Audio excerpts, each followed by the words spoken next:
Bend over, Korean Mafia boss claims black sexy African lady after hearing her speak Italian.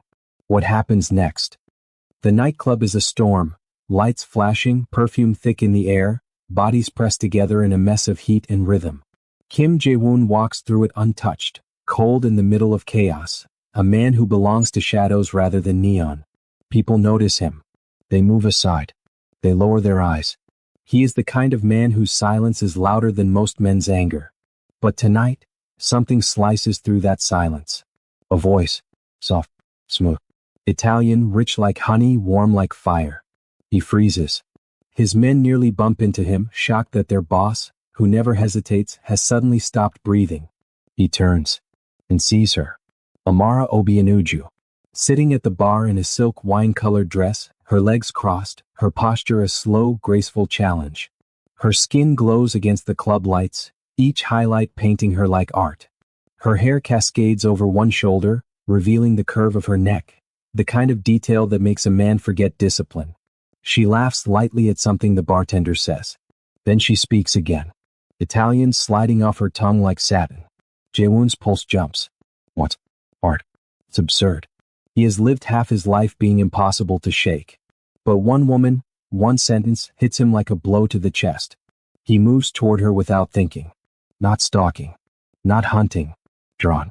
A man pulled by something too deep to explain. She senses him before he reaches her. Her head turns slightly, eyes lifting, dark, intelligent, confident. She doesn't flinch the way most people do when facing a mafia boss. She holds his gaze. Steady. Warm. Unbothered. It knocks the breath out of him. He stops a single step away, close enough to feel her perfume. Sweet, mysterious, undeniably her. Jae-woon. Say something again. His tone is low velvet, not a command. A desire. Her lips part in a slow smile, one eyebrow lifting. Amara? Perch? TPS la mia voce? What? Do you like my voice? The way she rolls her R's? He feels it along his spine. He leans in, not touching her, but invading her space with a confidence that would send most women trembling. But Amara? She stays exactly as she is. Calm, rooted, unafraid. Her courage feeds something in him he didn't know he was starving for. Jae-woon. I didn't know a voice could touch me. She laughs soft and low. He feels it vibrate through the air between them.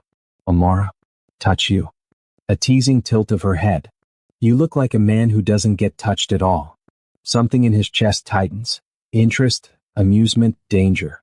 He steps closer again, and this time she feels the heat of him. Not threatening, just overwhelming. Made of steel and control and careful hunger. His voice drops so low only she hears it. Jae-woon. Bend over. Her breath catches, not in fear but in smoldering disbelief. She turns in her seat, giving him her full face, her full attention. Those dark eyes sharpen. She isn't offended. She's intrigued. Amara? Is that how you talk to women? Jae-woon. No. He lets his gaze travel, slow, reverent, back up to her eyes. Only to the ones who make me forget who I am. The tension tightens like a wire between them. Amara's lips curve. Amara?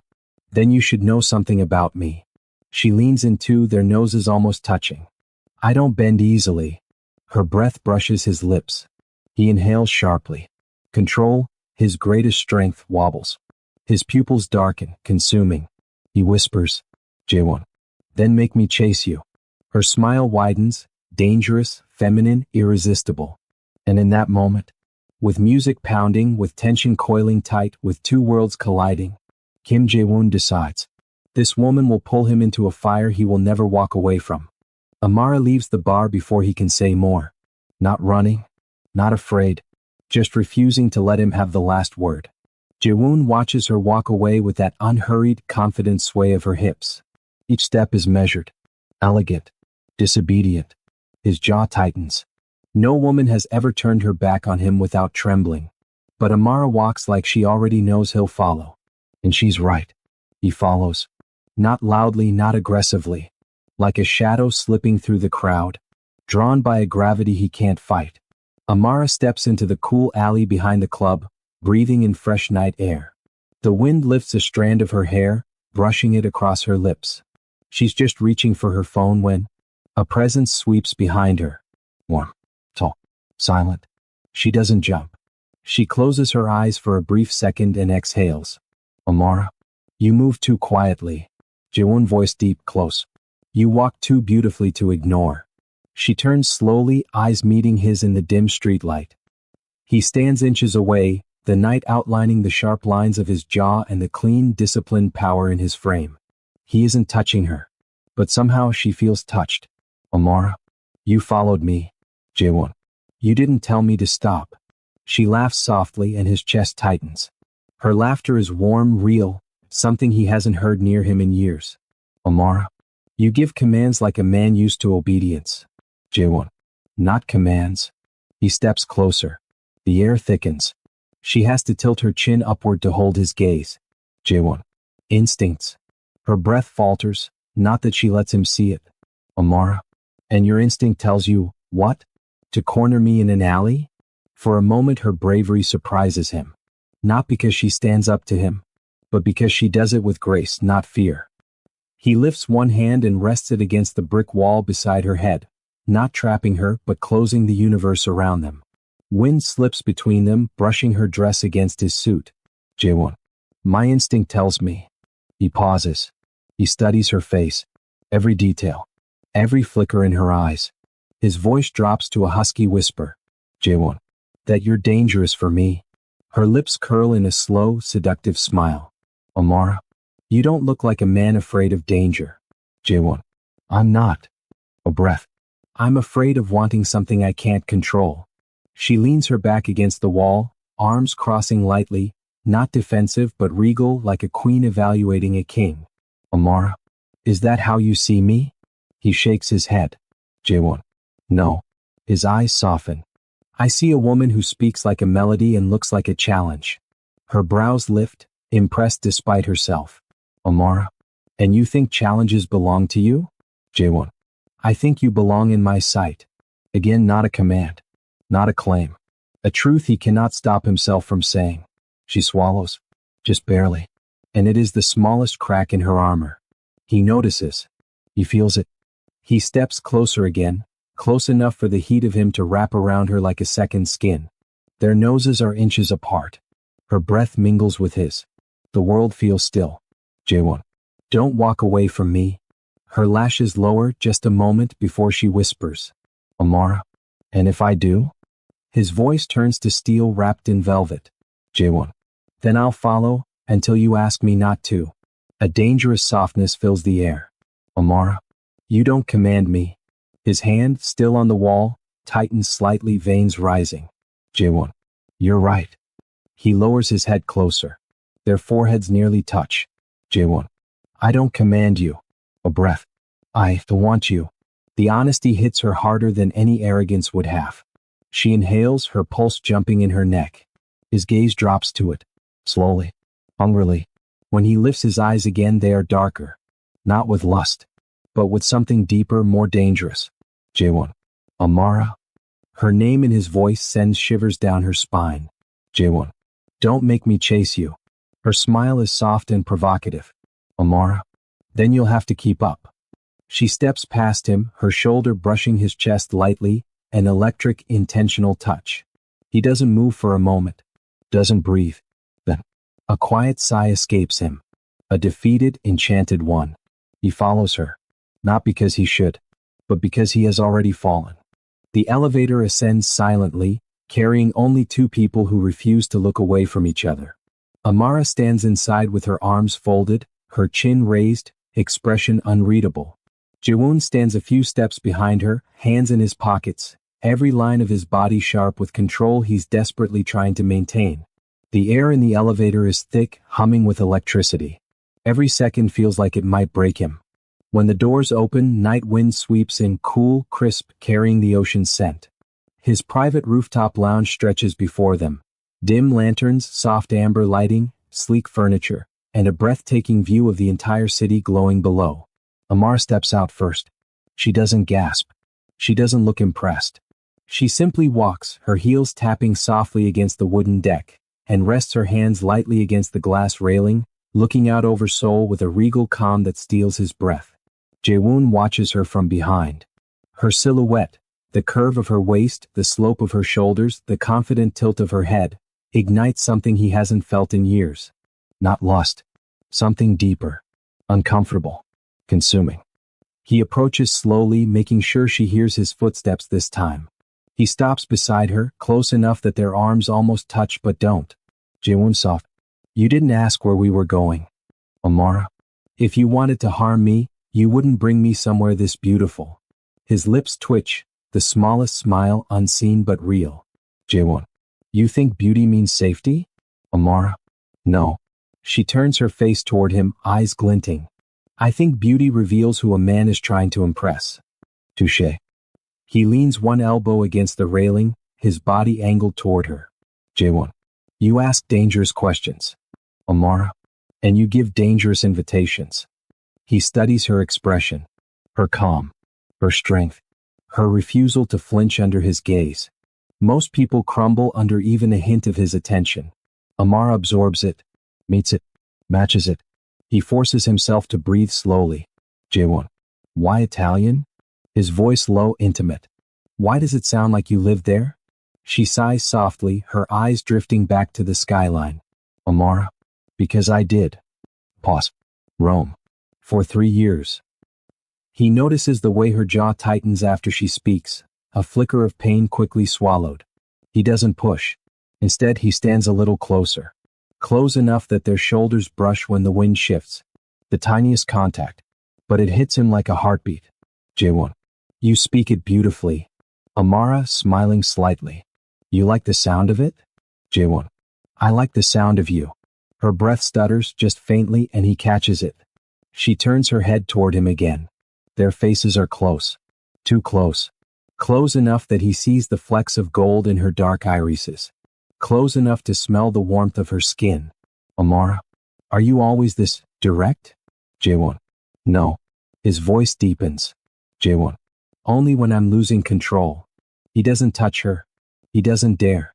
But his fingers curl against the railing, white-knuckled from restraint. The wind lifts a strand of her hair, brushing it across his forearm. His breath catches. Slowly, carefully, he lifts a hand. Not to grab her, but to gently tuck the drifted strand behind her ear. He does it with a reverence that startles even him. Amara goes still. Her eyelashes lower, her lips part slightly, her heartbeat too loud in her own ears. But she doesn't pull away. Amara quietly. Why me, Jaewon? He inhales shakily. You should lie. Or tease. Or say something calculated and cool. But the truth rips out of him before he can stop it. Jaewon. Because when you speak. He steps closer, voice dropping into her ear. My discipline fractures. Her eyes widen, not in fear but in recognition of something dangerous growing between them. She turns fully, facing him now, body aligned with his. Their hands almost touch on the railing. Almost. Amara. And what happens when you lose control? The city glows behind them. The wind quiets. The world leans in. He lifts his head, meeting her gaze with raw honesty. Jaewon. Then I stop being a boss. He brushes one knuckle along the back of her hand, barely there, a whisper of contact that sets her skin on fire. Jaewon, softly, dangerously. And become a man who wants the woman standing in front of him. Her breath trembles. Heat pools between them. The tension is suffocating in the sweetest way. She whispers, Amara. That makes you more dangerous. His eyes soften, then darken. Jaewon. Then stay close. He tilts his head slightly. So I can learn how to be dangerous, without hurting you. Amara turns her hand palm up against the railing, an unspoken invitation. A test. Jaewon sees it, feels it, understands it. Slowly, very slowly, he places his hand over hers. Their fingers don't intertwine. Their palms don't press fully. But the contact is more intimate than a kiss. Electric, fragile, alive. Amara breathes out, and Jaewon knows, with terrifying clarity, that this woman might undo every piece of him. The rooftop is softer now. The city still glows, but the wind has calmed, and the lanterns around them burn with a warm amber light. The atmosphere shifts from tension to something quieter, something more dangerous. Vulnerability. Amara withdraws her hand first, but not abruptly. It's slow, thoughtful, as if she's afraid she might leave fingerprints on his skin. Jaewon notices. He feels the absence sharply. She walks toward a low seating area by the glass edge of the rooftop, sitting with her back straight, shoulders squared, elegant, guarded, preparing herself. He understands the posture. He wears the same armor every day. He approaches and sits opposite her, leaning forward, elbows resting loosely on his knees. For a few moments, neither speaks. The silence is not awkward. It is heavy, full of things both of them are afraid to say out loud. Finally, Amara breaks it, her voice softer than before. Amara, I don't talk about my past. Jaewon quietly nods. Jaewon, I don't push. Not unless someone's in danger. She exhales, a sigh that sounds like it's carrying years of weight. Her eyes drift to the lights below, unfocused, seeing something far away. Amara, then you should know, danger and I are not strangers. His eyes sharpen. He doesn't interrupt. She tilts her head back slightly, eyes closing. Amara, I was born in Nigeria. Grew up between Lagos and Rome. My mother loved Italy, enough to run there with me when everything fell apart. Jaewon listens without moving. Every word pulls him deeper. Amara, we thought we were safe. A bitter, soft laugh escapes her. Amara, but safety is an illusion when powerful men want something. His jaw clenches.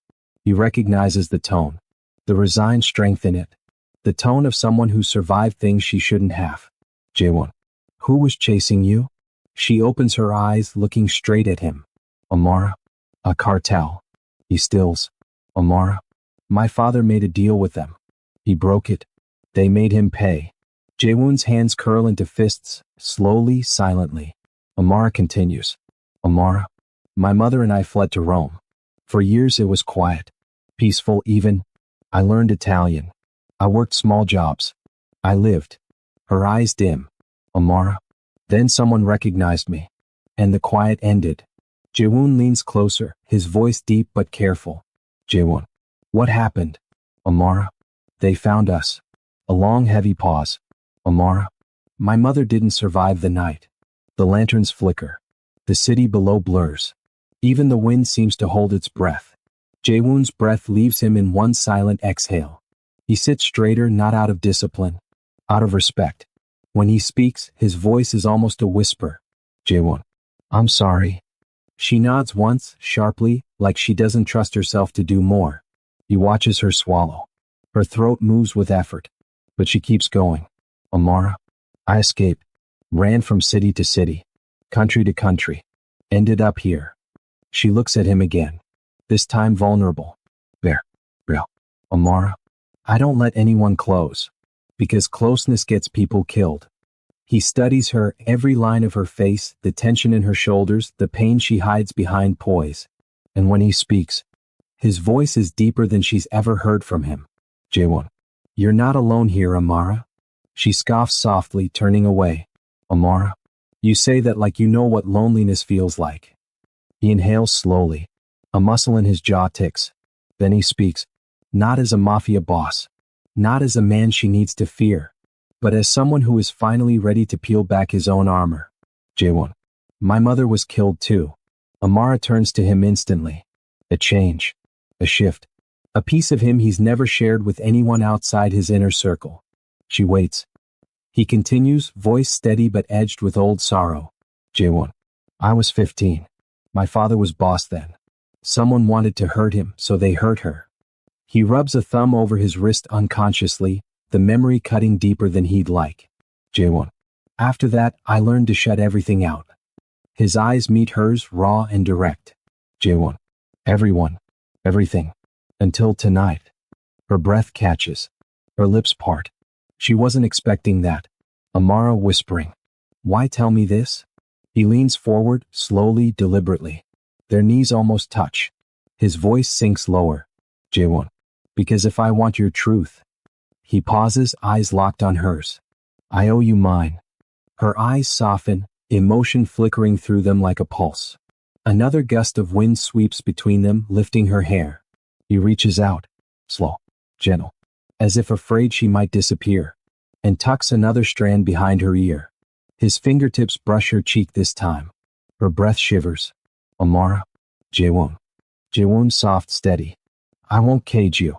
His hand lingers by her jaw, warm and reverent. Jaewon. But I won't let anyone hurt you again. Her eyes glisten. Not with tears, but with something fragile and fierce. She whispers, Amara, why do you care so much? He leans closer, his lips inches from hers, his breath warm. Not kissing. Not crossing the line. Just dangerously close. Jaewon. Because I see you. A beat. Jaewon. And because I'm tired of being alone too.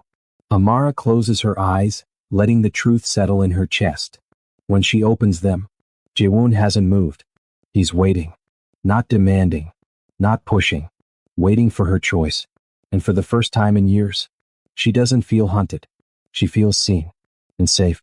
The ride from the rooftop felt smaller than it should have, as if the space between them had folded inward and left only two people and a tension that hummed like thin wire. Amara's hands trembled slightly when she fished for her keys. Jaewon's eyes watched every motion. He didn't speak, he didn't need to. The car knew how to read him like everyone around him did. But tonight his attention was a tether tied to the woman beside him.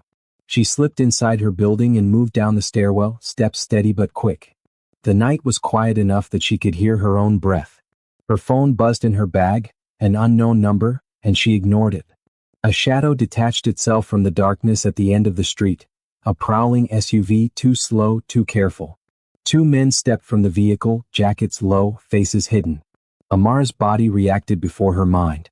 She turned, ready to move, and met cold eyes that knew how to hunt. Stay where you are, one of them barked. The accent was familiar, Lagos. Old nightmares, the kind she had tried to smother, rose up like smoke. Something in her spine went icy. She'd tasted fear before. This was a memory come alive. She backed away, every escape route narrowing. I don't want trouble, she said, voice steady though her heart pounded. You owe someone, the other man sneered. Time to pay. The world contracted to 3 beats. They stepped forward, she moved, and then the first blow landed, sharp, unexpected. She fought like she always fought, quick, stubborn, refusing to go down without a fight. But 2 men trained and cruel were too much. A blow pushed her against the building. Pain exploded across her ribs. She clawed at the nearest attacker and heard a shout behind her. Not from a neighbor, not from a passerby, but a sound that split the dark like an alarm. A blur of movement slammed into the attackers. Jaewon was a force of motion and silence, closing distance with the terrible efficiency of someone used to killing in seconds. He moved like controlled fury. One wrist snapped, a boot connected, and a throat went quiet. The 2 men crumpled, stunned and broken. Amara sagged against the wall, breath ragged. Her cheek burned where her hair had been gripped. She looked up as he moved toward her, every step careful, almost reverent now that the danger had passed. Jaewon dropped to his knees beside her without hesitation, hands steady and sure as he checked the places they'd hit her. He didn't rush because he knew when the body needed stillness. He didn't fumble because he had trained himself to be exact. Are you hurt? He asked, voice a low wire of emotion, concerned, furious, deadly calm. She tried to shrug, to play it small. Just bruised, she lied thinly. He refused the lie. His fingers found the wetness by her temple, and the look in his eyes hardened into something older and more dangerous than the men on the ground. You shouldn't have come home alone, he said, not a reproach exactly, more a raw fact. She swallowed. I thought I could handle. You handled it, he snapped, softer than she expected. Then his expression softened to a place she rarely saw in him. But you don't have to do anything alone. He rose and offered her his hand. She took it, and his grip was firm and steady, an anchor. He helped her to the car and never once let his eyes leave her. Inside the safety of his vehicle, he watched her the whole way to the safe house, not with possession but with the fierce calculation of a man who now knew exactly how fragile the thing before him was, and how much he would break to keep it intact. At the safe house he cleaned her wounds with a precise, practiced tenderness. He moved with the care of someone who understood how easily small injuries could become large tragedies. He used cool compresses, folded towels, and quiet, efficient motions. Each deliberate touch told her he was there, not as a boss with a plan, but as a man who had stepped into another man's storm and refused to leave. When he finished, he sat opposite her with a look that was almost unreadable. The adrenaline in her veins subsided, leaving a hollow of exhaustion and something else, an awareness of how thoroughly he had moved to protect her. "You were careless," he said at last, the words more brittle than they should be. "Maybe," she answered. Then, softer, "Maybe I forgot I couldn't be careless anymore." He watched her, and pity flickered, quickly covered with something darker. "You think you can run from everything, Amara. But the past follows." She closed her eyes. "I thought I could build a life without shadows." "You can," he said, leaning forward, voice dropping to a private sound. "But not by yourself." She opened her eyes and met him. "What do you want from me, Jae-woon? Protection? A debt paid?" He reached for her hand, sitting closer than the sofa normally allowed, and held it like a confession. "I want you to be safe. I want you to stay. But more than that, I want you to let me be someone who stands between you and the dark. If you let me, I'll burn anything that comes for you." The heat in his words was absolute, not mere jealousy or possession, but a promise edged with violence. Amara felt an old resistance loosen. She had been running for so long it had become habit. But in the curve of his fingers, the quiet in his eyes, she sensed something she had denied herself for years, the idea of not being alone. She curled her free hand around his and said, barely audible, "Thank you." He exhaled, a rough sound like a blade sheathed. He did not smile. He rarely did. Instead, he brushed her knuckles with his thumb, and for a second there was no boss, no city, no history, only two people, fragile and fierce. Outside, the men in the street stirred, coughing and moving, the threat dying where it had begun. Inside, Jae-woon stayed close until she drifted to sleep on the spare armchair, head cradled by the blanket he had placed over her. That night changed the stakes.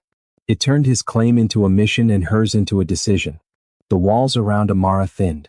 And Jae-woon, who had once prided himself on control above all, discovered that distraction had become devotion. Amara woke slowly. The safe house was quiet, lit only by a dim lamp flickering against pale walls. Her body protested when she shifted, bruises blooming across her ribs, a tender ache near her temple. She closed her eyes again, expecting the world to be empty. But she wasn't alone. Kim Jae-woon sat opposite her, still in his dark clothes, elbows on his knees, eyes fixed on her like he hadn't looked away all night. She blinked. "Jill, you stayed?" He didn't speak for a moment. His jaw worked once, hard, before he finally said, "You were attacked." "Of course I stayed." His tone wasn't sharp. It was tight, like he was holding 1,000 feelings behind his teeth. Amara tried to stand, but a sharp pain made her gasp. Jae-woon moved instantly, catching her arms, steadying her before she fell. Their faces were suddenly close. Too close. Her breath hitched. His eyes softened, just a flicker but real. "Sit," he murmured. "Please." She sank back into the chair. Jae-woon crouched beside her, fingertips brushing the bandage at her temple, checking it again with silent precision. "Is it bad?" she whispered. His voice dropped to a dark, trembling whisper. "It could have been." He exhaled sharply, the control he held so tightly slipping. "If I had been a minute later." He swallowed. "Amara, I can't."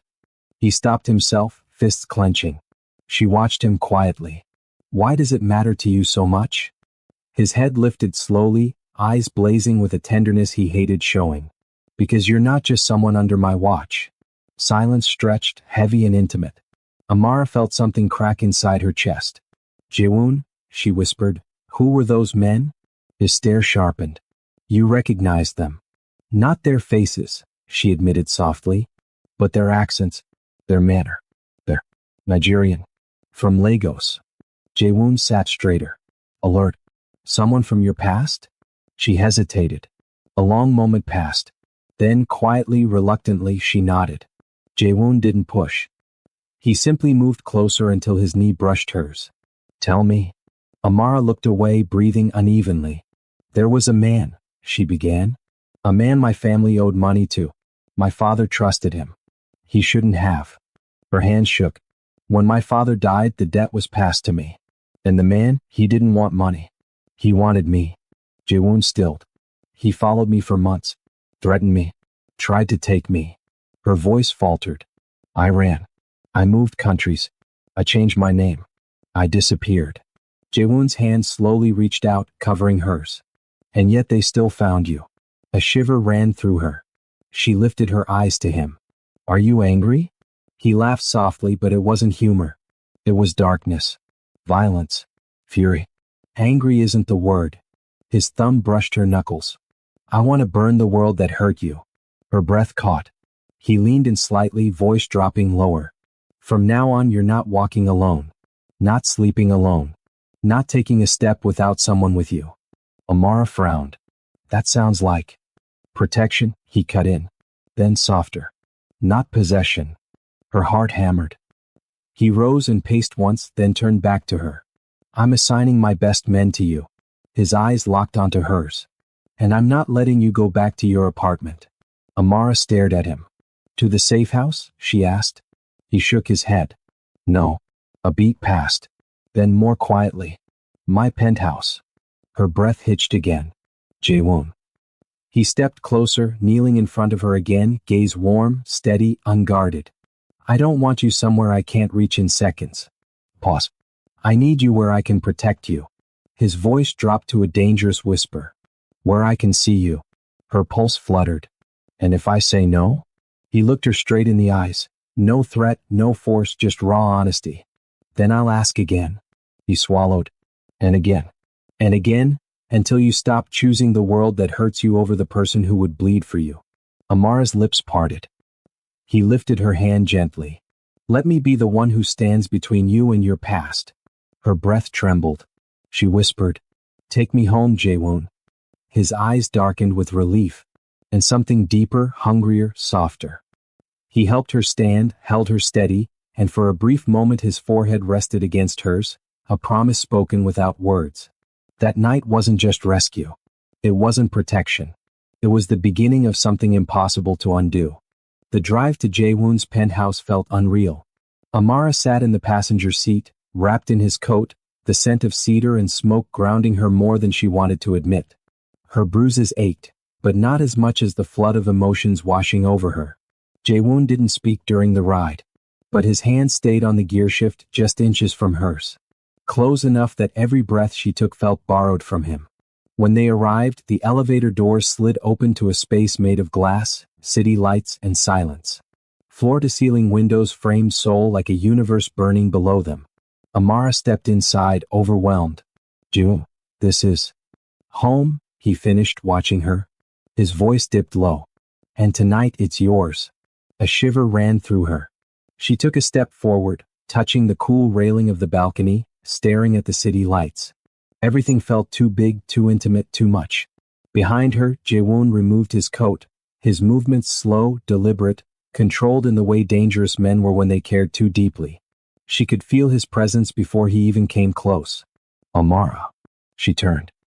He stood only a few feet away, shadows sharpening the angles of his face, making him look carved out of the night itself. His eyes weren't cold, not tonight. Tonight they burned.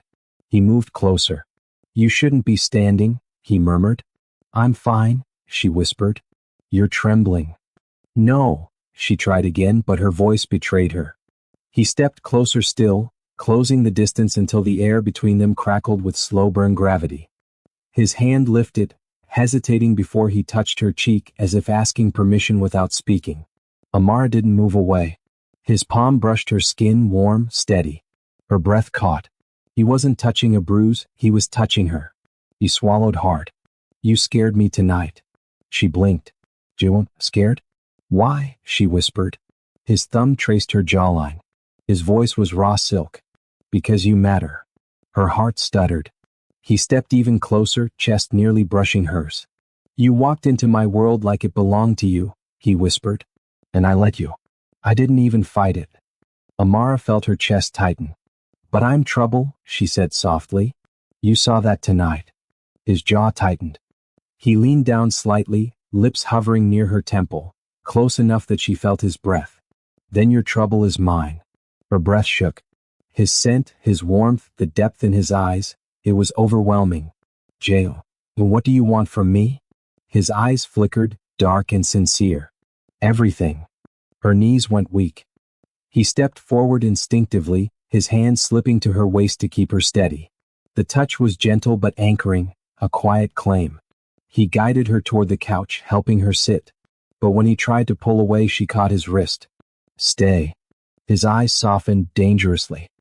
He sank beside her, shoulders tense as if holding back something fierce. She turned toward him. Earlier, at my apartment, she said softly, you looked terrified. He exhaled slowly. I was. Why? He looked straight into her eyes. No walls. No shadows. Just a man stripped bare for one moment in his life. Because I realized losing you is the one thing I can't survive. Her breath vanished. His hand rose again, cupping the side of her neck, thumb brushing her pulse. Steady, slow, intimate. Let me protect you, he whispered. Let me be the one you come to when the world tries to break you.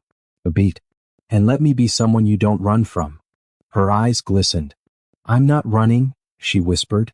His breath hitched.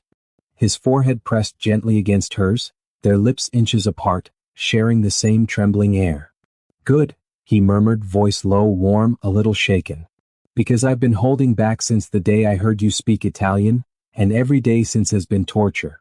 Her lips parted. He leaned in, slowly, reverently, as if giving her every chance to pull away. Jewel, she breathed. His hand tightened softly on her waist. Tell me to stop, he whispered. And I will. She didn't. She couldn't. Her fingers slid to the front of his shirt, curling in the fabric. Don't stop. Jaewoon inhaled sharply. Their lips met. Not fully, not completely. Just a feather-light brush that sent heat flooding through them both. A promise. A beginning. A line crossed that neither could pretend wasn't real. He pulled back after a second, breath uneven, eyes burning. Amara? She looked up, lips parted, heart shaking. What happens now? She whispered. He brought her hand to his chest, laying it over his heartbeat. His answer was low and certain, the beginning of something irreversible. Now you stay with me.